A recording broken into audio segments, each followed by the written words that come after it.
ఎన్ని రోజుల నుంచి రావట్లేదు? ఐదు నెలలు ఇది రన్నింగ్ నెలలు, 5 నెలలు రన్నింగ్ నెలలు. ఎంఏనో పని చేస్తా, 5 నెలలు జీతం లేదు. మా పిల్లలు ఉన్న 4 స్కూల్లో చదువుతారు, రూమ్ కిరాయి వెళ్ళాలా, మా బతికి ఈ వయసులో కూడా ధర్నాలకు వస్తున్నావు నువ్వు?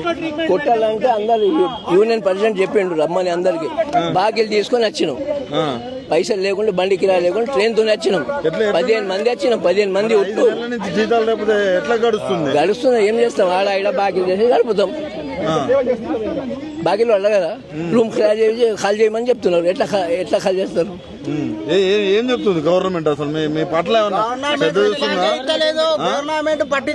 5 నెలలు అంటే ఏంది సార్? ఎట్లా బతుకుతారు? ఎట్లా బతుకు చెప్పండి. అంటే మీరే వెన్నుముక లాంటి వాళ్ళు. ఎందుకంటే మీరు రోజు డ్యూటీలు చేస్తేనే ప్రజలు కూడా మంచిగా ఉంటారు. రెగ్యులర్ వాళ్ళు కరెక్ట్ జీతం వస్తుంది, మాకు అవుట్ సోర్సింగ్ వాళ్ళకి ఎందుకు రాదు? మళ్ళీ అలా కింద పడి జీతం చేయాలా మేము? వాళ్ళు పని చేస్తారు అంతే, మేము కూడా అంతే పని చేస్తాం. వాళ్ళకైనా ఎక్కువ పని చేస్తాం, పోస్ట్ మాస్టర్ చేస్తాం, ఏమేమో చేస్తాం. గలీజ్ పనులు మొత్తం మేము ఇద్దరం ఉంటున్నాం. అది గలీజ్ పనులు అన్ని చేసే మేము జీతాలు మాకు కావాలని వచ్చినాం. వస్తే మాకు మా యూనియన్ ప్రెసిడెంట్ సార్కి వాళ్ళకి అరెస్ట్ చేసి పోలీస్ స్టేషన్ తీసుకుపోవడం పద్ధతి. అది మేము మా పరిస్థితి చెప్పేందుకు వచ్చినాం.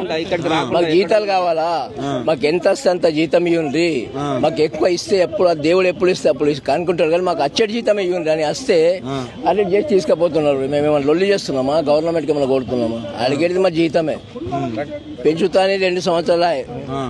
అవుట్ సోర్సింగ్ ఉద్యోగులకు హాస్పిటల్ ఎక్కువ పనిచేసేటప్పుడు వాళ్ళే అని రేవంత్ రెడ్డి ఫస్ట్ మాట అదే చెప్పిండ్రు. మేము గెలిపించింది తప్పు అయిపోయింది కాంగ్రెస్ కి, అంతే. ఒక ఎమ్మెల్యే ఎందుకు 2 ఏళ్ళు కూడా అట్లేదు, అప్పుడే తప్పు అయిందనే ఫీలింగ్ లోకి వచ్చారు. అప్పుడు మస్తు వస్తుంది, ఇప్పుడు వస్తలేదు కదా. 13,000 జీతం కూడా 5 నెలలు ఇవ్వకపోతే ఎట్లా బతుకుడు? మాకు 19,500 మాకు గవర్నమెంట్ ఇచ్చేది. కటింగ్ కాంట్రాక్ట్ పెట్టి ఆ కాంట్రాక్ట్ దోచుకొని కమిషన్ వాళ్ళు దోచుకొని మాకు రాక అవి అచ్చటి కూడా ఇవ్వమని చెప్పి మేము ధర్నా చేస్తే అరెస్ట్ చేసుకుంటే ఎంతకన్నా సన్యామం ఇది మేము చెప్తున్నాం, అంతే.